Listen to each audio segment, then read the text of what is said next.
As the years go by, you start to think you've learned just about everything there is to know about family life. You've raised children, watched grandchildren grow, carried silences, joys, and wounds that only you know about. And yet there's something many people learn too late. Not everything we know, not everything we feel, not everything we've lived through needs to be told to our children. That might sound harsh at first, even contradictory. We were taught that a parent's love is shown by opening your heart, by being honest to the very end. But true wisdom, the kind that comes with gray hair and long nights of reflection, shows us another side of that truth. Loving someone also means protecting them. And protecting them more often than not means knowing what to keep to yourself. The ancient Stoics understood this with striking clarity. Marcus Aurelius said that not everything that is true needs to be said, and not everything that is said builds something. That idea holds one of the most valuable lessons for this stage of life. Learning to tell the difference between what you share out of love and what you unload for your own relief. Because when we pour our heaviest burdens onto our children without a filter, we're not drawing them closer, we're quietly hurting them. Today, we're going to walk through 7 things that, no matter how hard they may be for you, are better left unsaid to your children. Not to live in secrecy or to shut yourself off from the world, but to grow older with the dignity, the calm, and the strength that a Stoic parent deserves. This video isn't about hiding who you are. It's about understanding what's worth keeping to yourself and what's worth saying out loud. If this is your first time here, I'm Gabriel, and I invite you to subscribe and hit the bell so you don't miss the next videos I'm working on. Stay until the end, because the final reflection might completely change the way you see your relationship with your children from here on out. Let's get started. To begin this journey, I want to talk about something many parents carry without even realizing it. Fears that have been etched into their souls for decades and that at some point they feel the need to share with their children. Throughout life, we all collect fears.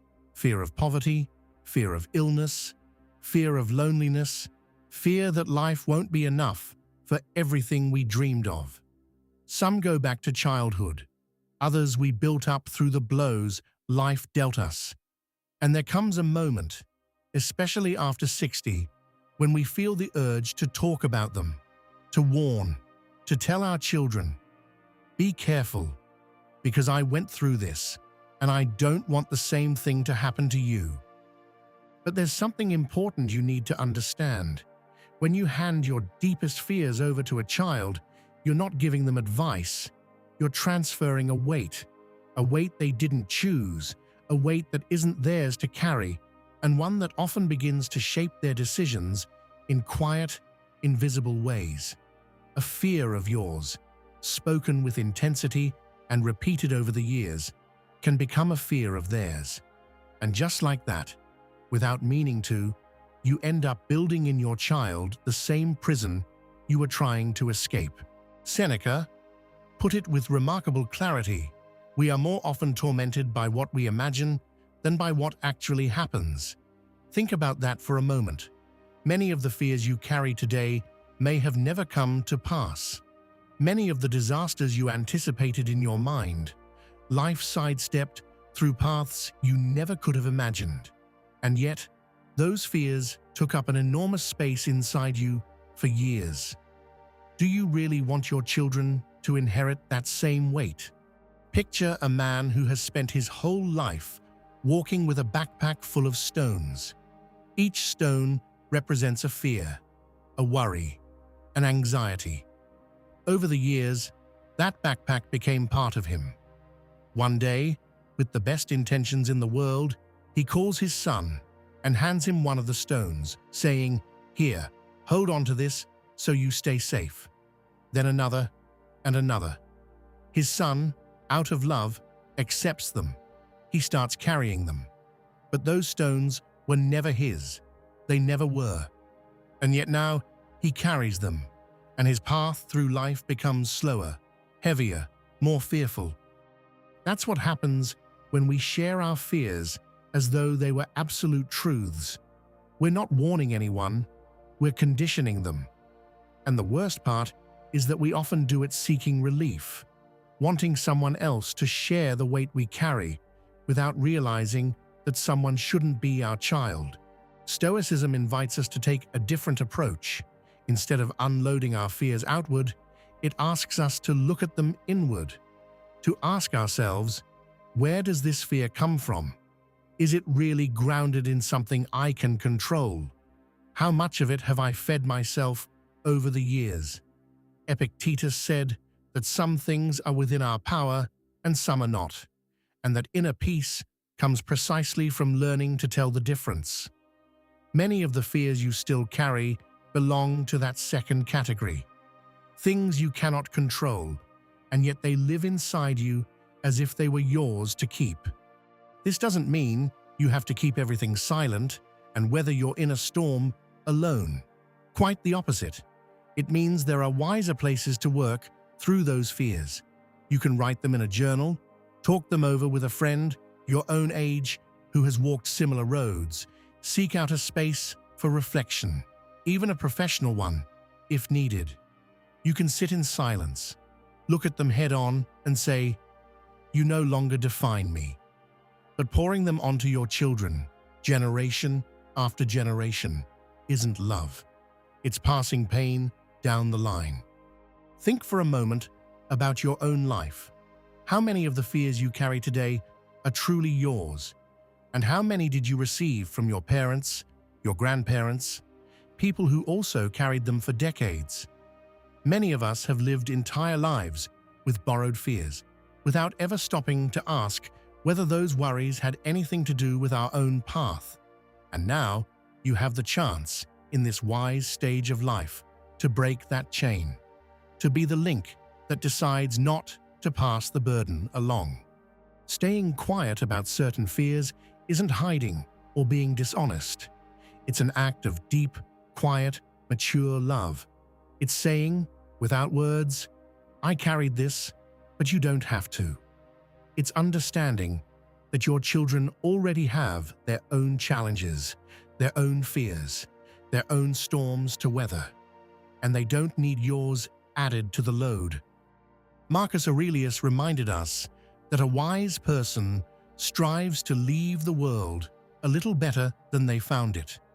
And one of the most profound ways to do that within your own family is to stop passing down the fears that life taught you to carry.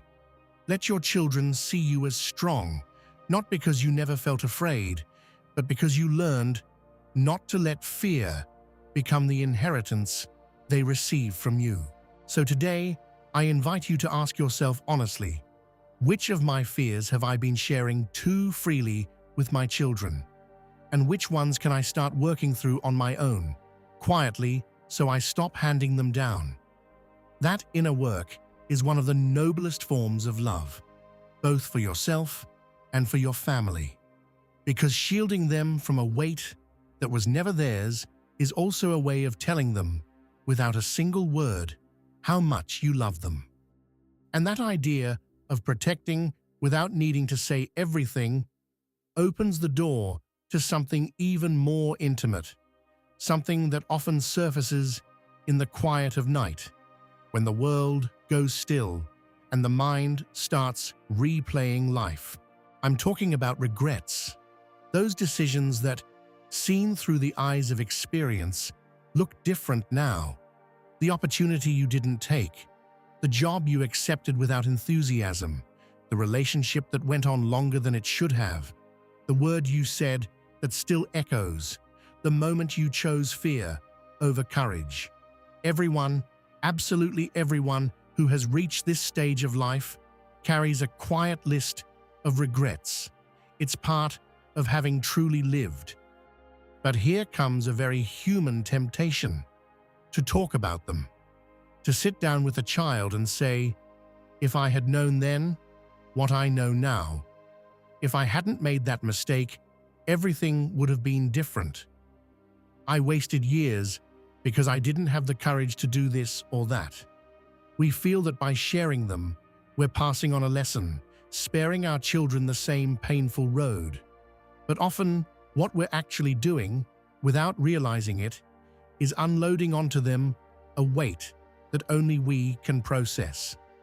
A regret shared with intensity, repeated over time, doesn't work as a lesson. It works as a shadow. Children absorb the sadness you carry when you tell it. They pick up on the guilt, the pain, the dissatisfaction with life, and they start to look at you with a mix of compassion and worry that isn't the look a parent wants to receive. Because instead of seeing your resilience, they receive your open wound. Marcus Aurelius wrote something especially valuable for this moment in life. Confine yourself to the present. He reminded us that real life happens here, now, in this moment, and that clinging to the past pulls us away from the only part of existence we actually have power over. Every time you bring a deep regret to the table and hand it to a child, you're taking both of you into a past that can no longer be changed. And on that journey, both of you lose the chance to be fully present together. Think of it this way. Imagine you have a room in the back of your house full of old boxes, sealed for years. Some hold beautiful memories, others hold pain. Your regrets are in those boxes at the back. Every time you decide to open them in front of your children, you're not just reliving your own pain, you're bringing your child into a room they never asked to enter. You're showing them things they may not have been ready to see, or things that add nothing to their own path. And then, when they leave, there you are again, alone, with those boxes still open. There's something far wiser you can do with those regrets, and it's what the Stoics would call turning them into character, not into a speech, not into a warning, not into family drama, but into the quiet way you live now. If you regret not having been braver, be braver today in the small things. If you regret not having given time to something that mattered, give it now, in whatever time you have left. If you regret having stayed silent when you should have spoken, or having spoken when you should have been quiet, correct that in today's conversations. That is the real message your children need to receive. Not words from the past, but actions in the present. Seneca said that a life well lived isn't measured by its length, but by its depth. And that depth doesn't come from repeating mistakes out loud, but from integrating them in silence and emerging from them as a better version of yourself. A father or mother who has done that inner work becomes a presence. They no longer need to explain everything that went wrong in order to teach a lesson. The lesson walks with them. It's in their calm, in the way they listen, in how they sit at the table, in the way they look at their grandchildren, in how they treat the person who pours the coffee. This doesn't mean you have to completely hide your story. There are moments when a child, already grown, asks honestly, with real interest in learning, about something you lived through. And in those moments, you can share, with measure, with calm, without weighing the conversation down with grief. The difference is in the tone. A regret shared from a place of peace, once it's been processed, leaves light. A regret shared from a wound, still open, leaves darkness. And there's one question that can serve as your compass.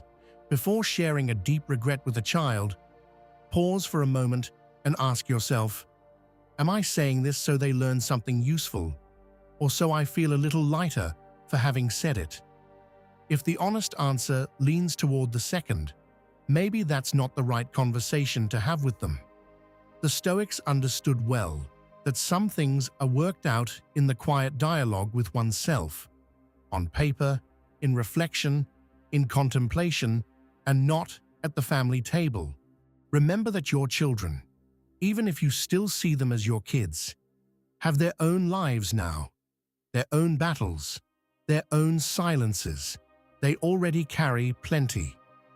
And one of the greatest gifts you can leave them isn't the details of your regrets, but the certainty that life, with all its mistakes, can be lived with dignity to the very last day. That a person can stumble, learn, and still arrive at this stage in peace. That message, left unspoken, is the most powerful one of all. So the next time you feel the urge to open that box from the past in front of a child, breathe. Ask yourself what you're really looking for, and consider this. Maybe the best way to honor your regrets isn't to tell them, but to transform them into the quiet wisdom with which you walk through life today. And following that idea of what deserves to be transformed within and what deserves to stay there, there's a particularly delicate territory that almost every family drags along.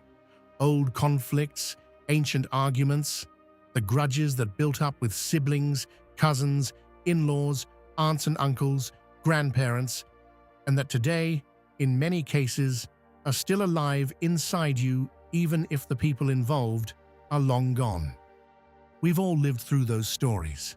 The dispute over an inheritance, the misunderstanding that divided the family for decades, the relative who let you down when you needed them most, the injustice that was committed at a critical moment and that nobody ever had the courage to repair, the quiet betrayal of someone who was supposed to be on your side.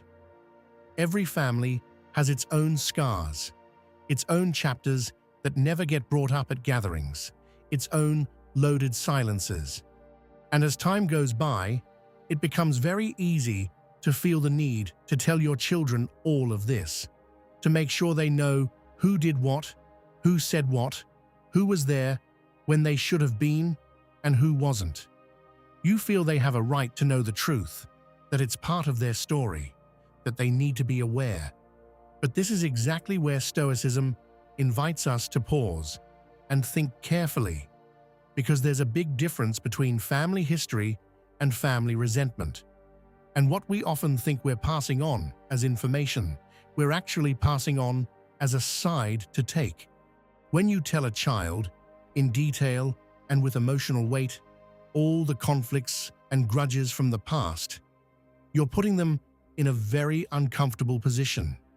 You're forcing them, without saying it outright, to take sides in battles that were never theirs, to see an uncle they love differently, to look at a cousin they get along with through new eyes, to reconsider a grandparent they remember with warmth. You're asking them, without words, to feel what you felt, and that, even if it looks like loyalty, is a heavy burden to place on someone's shoulders. Epictetus said something that cuts across the centuries with striking clarity. It's not events that disturb people, but the judgments they form about events. And every family conflict, every grudge you still carry, is made up of two things. On one side, what actually happened. On the other, the interpretation you built around it over time. And that interpretation, however absolute it feels to you, isn't necessarily the whole truth. Everyone involved lived through that same story from a different angle, with their own pain, their own reasons. Telling your child your version as if it were the only possible one is planting a partial story in them, and often a poisoned one. Think of a river that's been flowing for decades. At first, the water was clear. Over the years, leaves, stones, sediment, all kinds of debris began to accumulate. That river is you and your memory of the conflict. When you hand that river to your child, you're not giving them clean water. You're giving them everything that's built up over the years.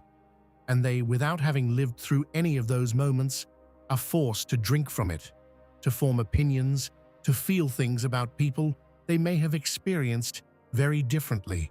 Something very powerful happens in families when someone decides to break the cycle of resentment. When a parent, in this wiser stage of life, chooses to keep certain dark chapters to themselves, not out of dishonesty, but out of love for the next generation. That decision doesn't erase the past, but it frees the future. It allows your children to build their own family relationships without the shadows you carried. It gives your grandchildren the freedom to get to know their aunts and uncles, their cousins, the other members of the family, without a pre-written script about who's good and who's bad. Seneca wrote that anger and resentment are fires that consume the one who carries them far more than the one who sparked them. And this becomes especially true when you reach this stage of life. Holding on to a family grudge for decades takes an enormous amount of energy. It's a mental room that stays occupied, a chair always reserved for someone who's no longer there or no longer matters. And retelling that grudge again and again to your children is like redecorating that room every so often, just to make sure no one forgets. But is that really the emotional legacy you want to leave behind? There's a question that can help you think this through. Before sharing a painful episode from the family past with one of your children, ask yourself, will this actually help them in their life? Or am I just looking for them to validate what I felt? More often than not, if you're truly honest, the answer is the second. And that's the moment when you can decide, with stoic calm, to keep that episode to yourself, not to bury it in pain, but to set it down in peace. This doesn't mean you can never talk about the past. There are moments, especially when children are fully grown adults, when certain stories can be shared from a healthy place, from understanding, not from a desire for revenge, from the lesson, not from the grievance, from seeing everyone involved as imperfect human beings, not as villains and victims. And that difference shows, because a story told from a place of peace doesn't breed resentment in the listener. It breeds empathy and understanding. Keeping certain family conflicts to yourself is also a way of protecting the memory of people who can no longer speak for themselves. Many of the relatives who appear in those old stories are no longer here to give their side, to explain their reasons, to ask for forgiveness, or to be forgiven. Telling only your version of their mistakes leaves a final image they can't correct. And when you look at that calmly, it's an ethical weight worth considering. In the end, this stage of life gives you the chance to be the one who stops the inheritance of resentment, to be the point in the family story where certain grudges come to a halt and don't travel on to the next generation. It's a quiet act, almost invisible, but deeply wise. Nobody will hold a ceremony for it. Nobody will know exactly how much you chose to keep to yourself. But your children, your grandchildren, and the family relationships of the future will breathe a little cleaner air because of that choice. And in the end, that may be one of the greatest acts of love a parent can offer at this stage. Not to pass on the full weight of everything you received, but to choose with awareness what moves to the next link and what stays with you, to be worked through in silence with the wisdom that only time can give. And there's another area where this same principle, the one about choosing carefully what to say and what to keep, becomes especially delicate. One that comes up very often at this stage of life, and that rarely gets named clearly. I'm talking about health, about diagnoses, about pain that won't go away, about the fears that surface with every blood test, about the nights when the body speaks louder than anything else.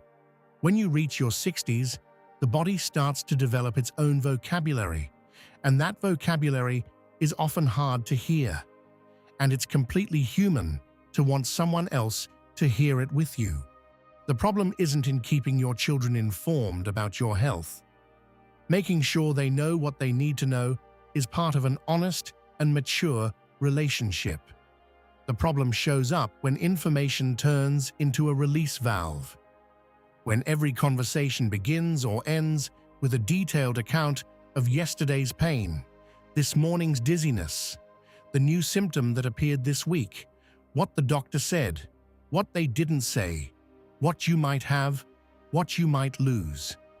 When the hardest details of your physical decline start filling every phone call, every visit, every message. Because what happens then is something your children, out of love, will never tell you. They start carrying you in silence, not as a concrete responsibility, but as a constant undercurrent of worry. They leave the visit and keep thinking about you, not from a place of quiet warmth, but from sustained anxiety. They wake up in the middle of the night with your image in their minds. They check their phones more than usual. And that quiet anxiety, which they don't express because they don't want to burden you either, begins to weigh on their own life, their own body, their own ability to be present for their own families. Marcus Aurelius, who governed an empire while his body was failing him in ways he himself described in his writings, understood very well the difference between acknowledging pain and surrendering to it publicly. He said that a wise person accepts what cannot be changed without turning that acceptance into a performance. Not because the pain isn't real, but because displaying it without restraint doesn't ease it. It simply spreads it toward those who have no way of fixing it. And none of this has anything to do with being strong in the rigid sense, the kind of toughness that denies everything and says it's fine when it clearly isn't. That's not Stoic strength. Stoic strength is more subtle and more honest. It's the ability to say, I'm going through something hard, without turning that hard thing into the gravitational center of every family conversation. It's the difference between sharing information and dropping a weight. Think for a moment about two different ways of communicating the same thing. The first is calling a child and telling them calmly that the doctor found something they're going to keep monitoring, that you're in good hands, and that you'll let them know if anything significant comes up. The second is calling and spending 40 minutes describing every symptom in detail, every possible scenario that crossed your mind, every moment of pain from the past few days, every fear that came with the night. Both are honest, but only one takes care of the person listening. I'm not saying you should minimize what you're going through or pretend everything is fine when it isn't. What I am saying is that there's a balance worth keeping, a proportion between what you share and what you offload. And finding that balance is just as genuine an act of love toward your children as anything else. There's something else worth naming here. When conversations with your children revolve too often around health problems, it quietly shifts the dynamic of the relationship in a way nobody consciously chooses. Your child stops seeing you as the parent they look up to and begins to see you more and more as someone who needs to be taken care of. And that has real consequences in how they relate to you, how they speak to you, how they organize their visits. There's something in the role of a parent, in the energy a child needs from their parents, that isn't tied to physical perfection, but to a sense of calm presence. And that presence can be sustained, even when the body is failing, as long as the spirit isn't governed by fear. The Stoics drew a clear distinction between the body and the soul.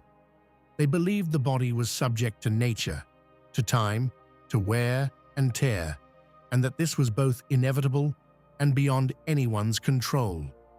But the soul, the way each person chooses to relate to that decline, that was within each person's power.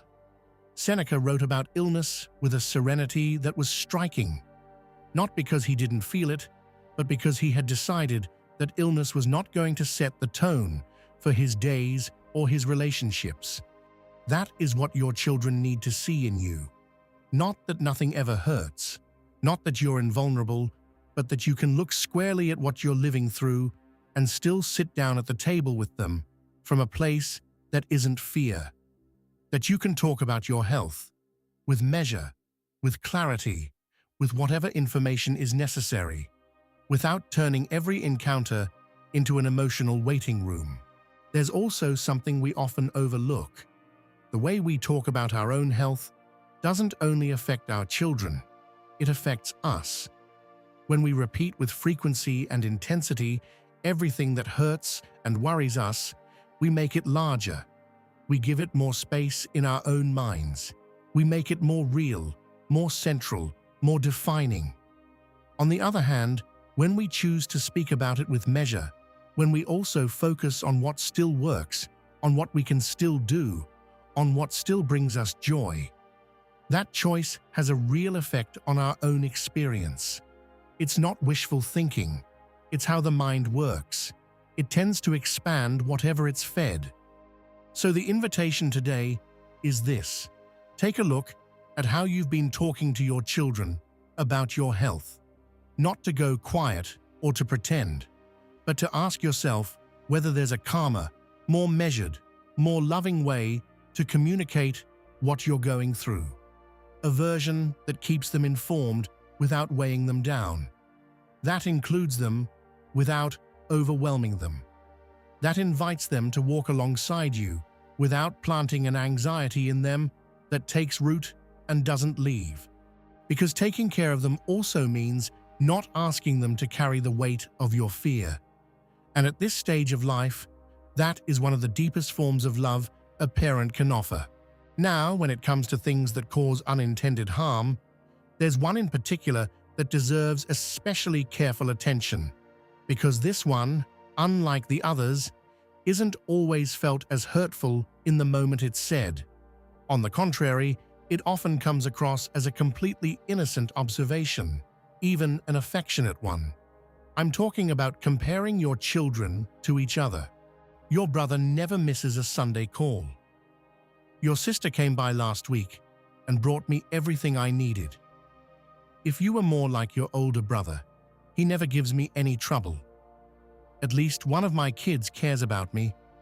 Phrases like these, said out of exhaustion or pain, or sometimes just casually without thinking about the impact, carry a capacity for damage that goes far beyond what the moment suggests. Because an adult child who hears that their sibling has been more present, more generous, more attentive, more of what a parent needs, doesn't simply receive a piece of information. They receive a verdict. And that verdict, even if they don't say a word about it, begins working from the inside. It creates guilt. It creates resentment, sometimes toward you, but very often toward the sibling mentioned in the comparison, even though that sibling did nothing wrong. The Stoics understood well that every comparison is, at its core, a form of judgment. And Epictetus was especially clear on this point. He reminded us that we can only fairly evaluate what we truly know, and that we rarely honestly know the reasons behind another person's actions. When you say one child calls more, or visits more, or helps more, you're measuring visible behavior without knowing everything behind it. The weight that child is also carrying, the sacrifices they make quietly in order to show up. And at the same time, you're overlooking everything the other child does, simply because it doesn't take the same visible form. There's something very particular that happens when a parent compares their children to each other, and it's that the comparison rarely stays private. It travels. The child who hears it mentions it to their partner. The partner mentions it to their own children. And suddenly, what began as an observation within four walls becomes a story that moves through the whole family. And along the way, the original version gets distorted, takes on more emotional charge, and ends up creating tensions that can last for years. Think of it as a delicate scale that has been balanced for decades. Each child holds their place on that scale, with their own weight, their own history, their own way of loving. And a comparison is like suddenly adding weight to one side. The scale tips, and bringing it back into balance is slow work, sometimes impossible. The rivalries between siblings that take hold in adulthood very often have a clear root that can be traced back to a single sentence said in an unguarded moment. There's also something worth naming honestly. When we compare our children, we're often not being objective, we're being selective. We're choosing the moment one of them shone in order to contrast it with the moment the other fell short. And that isn't a fair assessment, it's a cropped photograph. Each of your children has had their better moments and their harder ones. Each has gone through phases where they had more to give and phases where they simply didn't have the strength. If you did that accounting honestly and with the full picture, you'd probably find that none of them is permanently better or worse. They're simply different, with different seasons, in different circumstances. Marcus Aurelius said that the most common injustice isn't the one committed with violence, but the one committed with words spoken without reflection. And comparing one child to another, even when it's done without bad intentions, is a form of injustice. It tells the one listening that they're not enough as they are, that their love, their presence, their way of being in your life is measured against an external standard they'll always be compared to. And the quietest effect of all this, the one that hurts the most and takes the longest to become visible, is this. When a child feels they'll always come up short in that comparison, they stop trying. Not because they don't love you, but because the love they feel starts to mix with a deep kind of exhaustion, a tiredness of never being enough. And that exhaustion, over time, creates distance. Not the sharp distance of a fight, but the slow drift of someone gradually pulling back because the space no longer feels safe. Every child you have deserves a clean relationship with you, one that isn't shadowed by what their sibling does or doesn't do. They deserve to sit with you and have the conversation be about them and about their relationship with you, not about a comparison with their brothers or sisters. That is an enormous gift you can give them at this stage. It costs nothing. It requires no grand gestures. It only requires awareness and the firm decision to speak about each child, from who that child is, not from what the other one does. Seneca said that those who truly love do not measure, and that holds in every sense. Don't measure one child against another. Don't quantify love or presence or attention. Receive what each one gives you from where they're standing, with the life they have, with the energy they have left. And if there are things you need and aren't receiving, go to them honestly, directly, in a conversation that belongs just to you and that child, without bringing the siblings to the table. Because in the end, what your children need from you at this stage of life more than any other is to know that you love them without conditions and without comparisons, that your love has no rankings, that each one holds a unique and irreplaceable place in your heart. And that place doesn't depend on who calls more often or who visits more frequently. That certainty is the foundation on which a family is built that stays together long after you're gone. And if there's one territory where the distance we've been talking about can grow the fastest, it's this one. One that many parents navigate with the best intentions in the world, but that causes a kind of damage that settles in quietly and is rarely easy to undo. I'm talking about the habit of commenting on, criticizing, or constantly complaining to a child about the choices they make in their life, how they raise their kids, where they live, what they do for work, how much they earn. or how much they spend.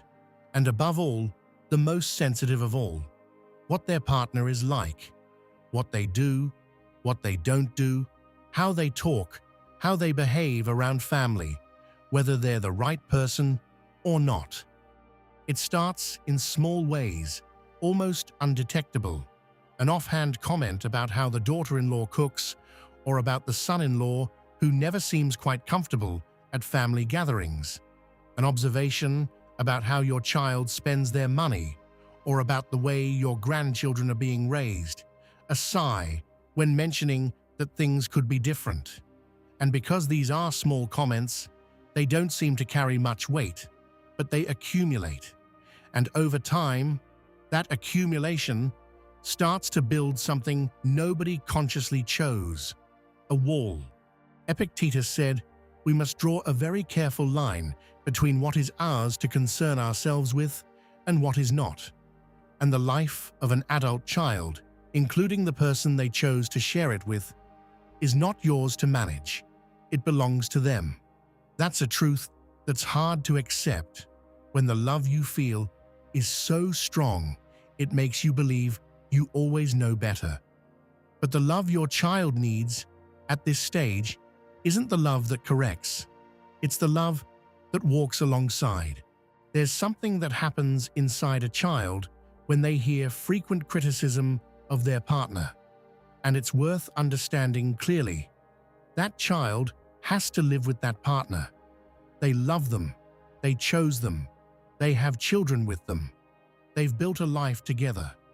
And every time you speak poorly of that person, even with reasons that seem valid to you, you're putting your child in an impossible position, because they can't defend you without betraying their partner. And they can't defend their partner without feeling like they're letting you down. And that impossible position, repeated too many times, has no way out that doesn't hurt. What almost always ends up happening is that the child pulls back, not as a rational decision, but as a form of self-protection. They visit less. They call less often. They share fewer details of their life with you, not because they love you any less, but because being close hurts. Because every visit might turn into a moment where their partner, their way of living, or their choices end up under a judgment they didn't ask for and have no way to resolve. Think about this from the perspective of the old sailor who knows how to read the wind. An experienced sailor doesn't grab the helm of every ship they see passing by. They know that each vessel has its own captain, its own route, its own destination. What a wise sailor does is make themselves available if someone asks for guidance. They offer their experience when it's requested, generously and without pressure. But they don't try to steer every boat from the shore. You are that sailor. You've sailed a long way. You've learned things your children don't know yet. And there will be moments when they come to you, looking for a perspective that only someone who's lived more can offer. And in those moments, share what you know, with care and with respect. But until they ask, the greatest gift you can give them is trusting that they know how to navigate too, that they'll learn as well, that they'll make mistakes and work through them, and that those mistakes are part of building their own life, not a sign that they've failed. There's something especially delicate when the criticism is aimed at a child's partner, because that person isn't just your child's choice. They're part of their family. They're the one who's there in the most private moments, the one who shows up when you can't. And when you speak poorly of that person regularly, even in private, even thinking it's just between you and your child, you're eroding something your child needs to be solid. You're planting doubt where there needs to be trust. Marcus Aurelius wrote that the hardest wisdom to reach is not the kind that tells us about others, but the kind that forces us to look at ourselves. And in this case, that inward look means asking yourself honestly, where does this need to criticize or complain come from? Is it because something genuinely concerns you and deserves a direct, respectful conversation? Or is it something of your own, a feeling of being sidelined, of having less of a place in that child's life, of not being as needed as you once were? That's being expressed outward as criticism. Because very often, behind the complaints about a son-in-law or daughter-in-law, behind the observations about how the grandchildren are being raised or how they organize their life, there's something much deeper. There's a grief, the grief of a parent who sees that their child now has their own world, their own family, their own center of gravity, and that center is no longer you. And that grief is completely valid. It's one of the hardest things about this stage of life, but it needs to be worked through in other ways, not by turning the child's partner into the problem. What your children need to hear from you isn't a constant evaluation of how they live. What they need to hear and to feel is that you love them unconditionally, that when they come to see you, that space is a refuge, not a courtroom, that they can share things with you without worrying that what they share will be used as evidence in your next complaint, that your love accepts them as they are, with the life they've built, with the person they chose. That loving, non-judgmental presence at this stage of your life is worth more than any unsolicited advice, because a child who feels they can be with you without being on guard, a child who knows their visit won't end in an uncomfortable conversation about their partner or their decisions, that child comes back. They come back more often, with more joy, with more willingness to share. And that, in the end, is exactly what you need and want most. And so we arrive at the last of these 7 territories, perhaps the deepest one, the one that calls for the most silence before it's approached. I'm talking about secrets, those buried truths that live at the bottom of family history, the ones that have gone unspoken for decades, the ones that only 2 or 3 people in the world know about, the ones that every so often, in the sleepless nights or the loneliest moments, rise back to the surface and make you wonder whether someone else should know. And that's when the temptation appears, when you feel time moving forward, when the years start to weigh, when you sense that certain things might go unsaid forever. An urgency builds to speak, to come clean, to hand over, before it's too late, what's been kept for so long. And while that urgency is deeply human, it deserves a question that very few people ask themselves honestly enough before acting. Who is it really for, revealing this secret? Is it for the good of the person who will receive it? Or is it for the relief of the one who has been carrying it? Because there's an enormous difference between the two, and confusing them can cause damage that, unlike other kinds of damage, cannot be undone.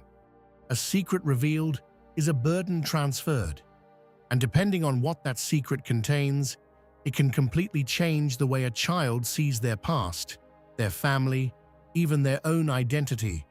There are secrets that, shared at the wrong moment or in the wrong way, collapse structures a person spent a lifetime building.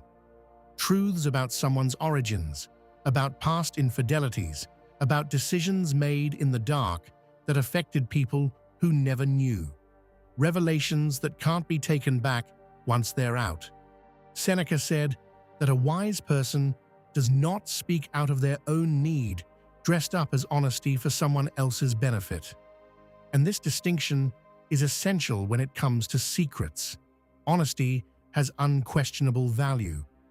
But there's a form of honesty that is, in reality, personal relief, presented as a gift, and handing a child a secret that reshapes their world, when that child didn't ask for it and has no way to prepare for it, usually falls into the first category far more than the second.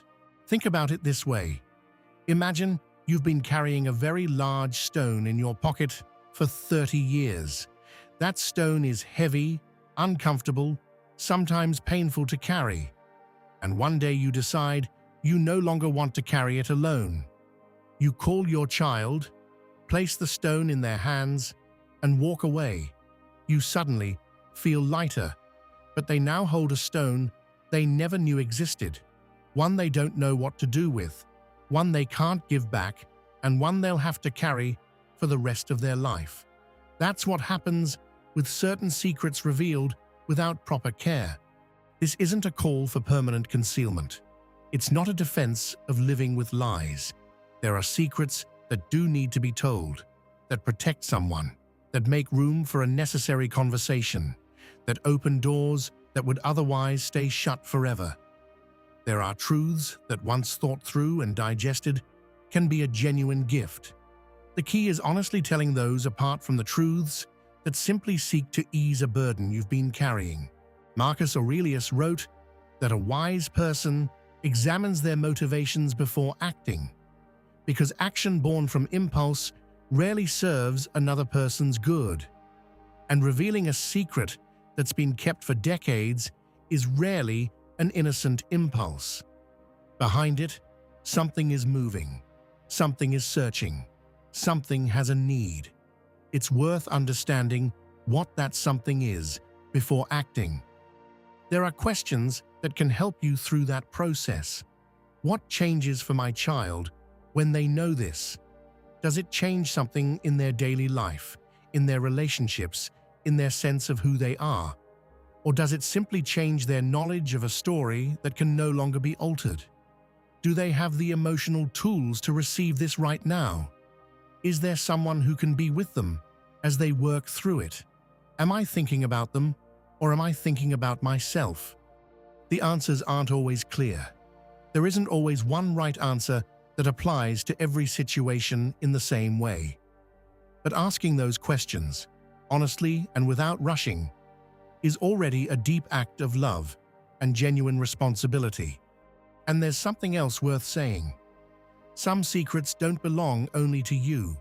They involve people who are no longer here, who can't give their consent, who can't defend themselves or explain their reasons. Revealing those secrets means making a decision that also affects their memory, their legacy, the way others remember them. And that decision shouldn't be made lightly or in a moment of emotional urgency or from your perspective alone. Stoic wisdom reminds us again and again that the time we have is both valuable and limited, and that the most important decisions are the ones we make with the greatest awareness. Epictetus said that real freedom doesn't lie in doing what we feel in the moment, but in acting from the deepest possible understanding of what that action will set in motion. Holding onto a secret that does no one any good to know is not cowardice. It's consideration. It's maturity.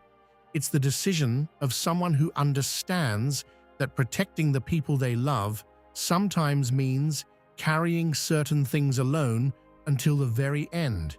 And there is an enormous dignity in that. A dignity that doesn't need to be announced, that asks for no recognition, that simply exists in the quiet calm of someone who knows exactly why they keep what they keep. And so we reach the end of this journey.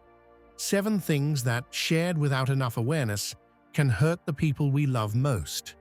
Not because the love isn't there, but precisely because love, when it isn't accompanied by wisdom, can wound without meaning to.